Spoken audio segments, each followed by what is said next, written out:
አሰላሙ አለይኩም ወራህመቱላሂ ወበረካቱ። ውድና የተከበራችሁ ቤተሰብ እንዴት ናችሁ? ደህና ናችሁ ወይ? ሰላም ናችሁ? አለን። እኔ ጠፍቻለሁ። በአሁን ሰዓት ትምህርት ስለሌለ ማለት ነው። ያው እናት ቤት የሚሰራ ሰው እንግዳዎች ይመጣሉ፣ ልጆች ይመጣሉ፣ ምናምን ቢዚ ነን እና ቪዲዮ ከደረሳችሁ እንኳን ባያምራችሁ እንኳን ከፍታችሁ ተውልኛ። እኔ ኢንሻአላህ በክፍት ሰዓቴ ካገኘው ይዘይራችኋለሁ። ቤተሰቦቼ አትጨክኑብኝ፣ ተው።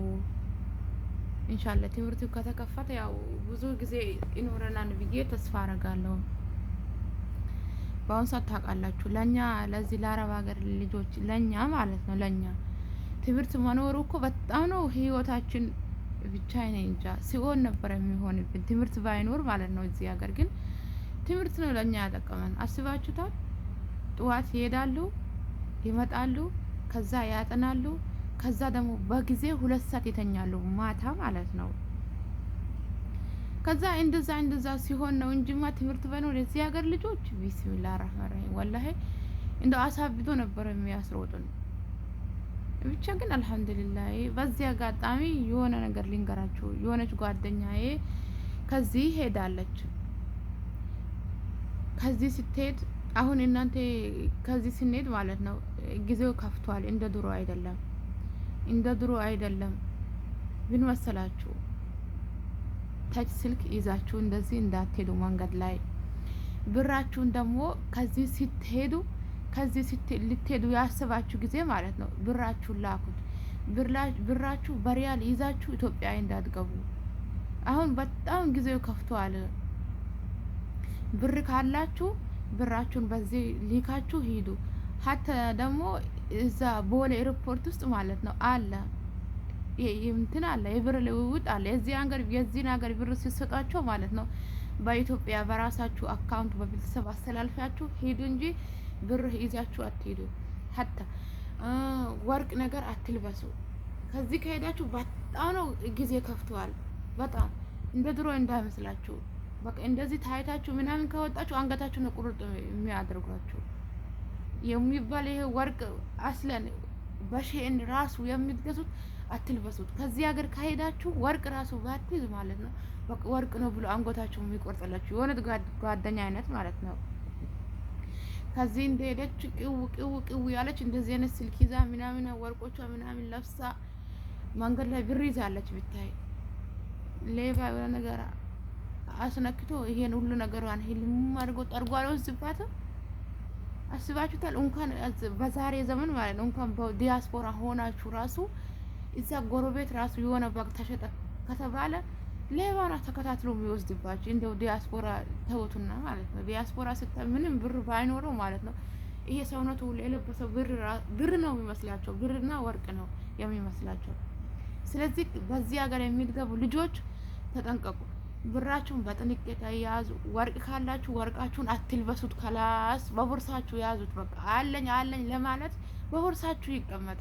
ራሳችሁን እኮ ነው አደጋ ላይ የሚጥል። እቺ ልጅ አስቧት ስንት ዓመት የለፋችበት ብሯን፣ ወርቋን፣ ስልኳን። ይሄን ደግሞ ትልቅ ነበር ስልክ የያዘችው። ስልካችሁን አትያዙ። ከቤት ራሱ ስትወጡ ትንሿ ቴክኖ አለች አይደል? በፊቷ እሷን ይዛችሁ በቤት ከዚህ እንደሄዳችሁ እዩልኝ አትበሉ። ተች ስልክ ይዛችሁ መንገድ ላይ አታውሩ።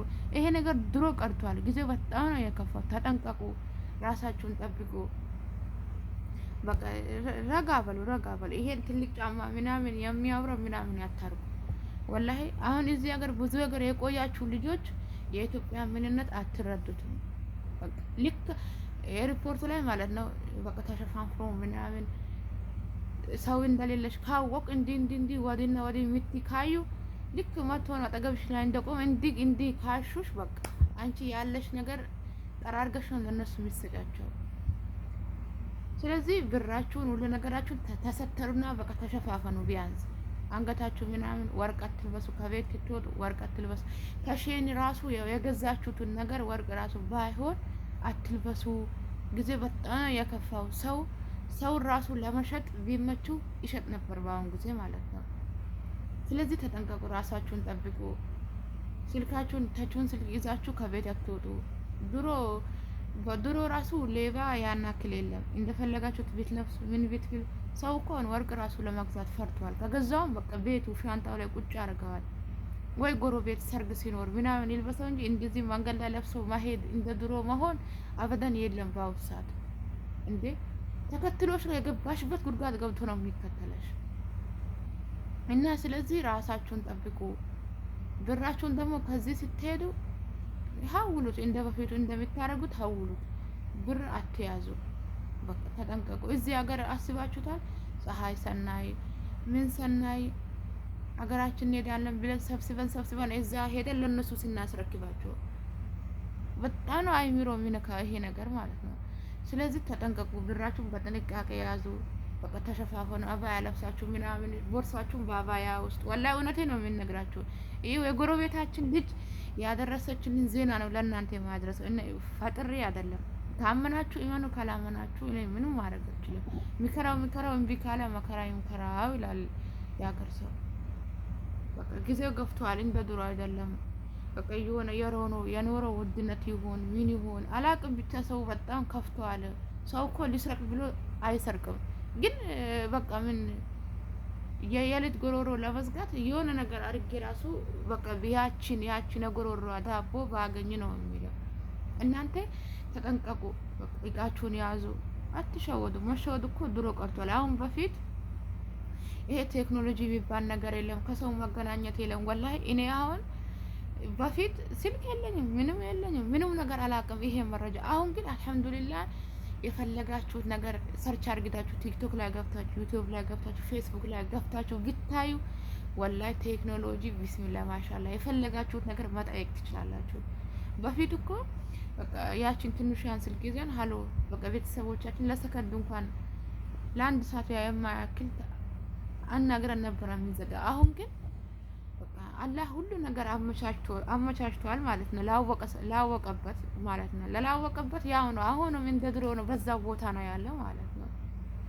ስለዚህ የምትፈልጉት ነገር ደህና ነገር ዩቲዩብ ላይ ሰርች አርግታችሁ፣ ቲክቶክ ላይ ሰርች አርግታችሁ፣ ፌስቡክ ላይ ብዙ ነገሮች አሉ ማለት ነው። በቃ ተጠንቀቁ። በቃ ሞኝነት ድሮ ቀርቷል። በቃ ሞኝነት ድሮ ቀርቷል። ወላሂ ሞኝ አትሁኑ። ሞኝ ሰው በአሁን ሰዓት ሞኝ ሆኖ ነው የሚቀራ፣ የተሸወደ ሰው ማለት ነው። ወላሂ ድሮ ተሸውደዋል። ይበቃ።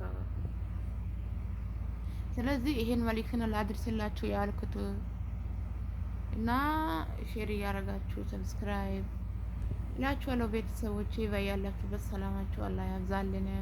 እኛም ሀገራችን ገብተን በሰላም የምናርፉ የማታ እንጀራ አላህ ይስጠን። የሰራንበት ነገር አላህ በረካ ያርግልን። እህቶቼ አብሽሩ።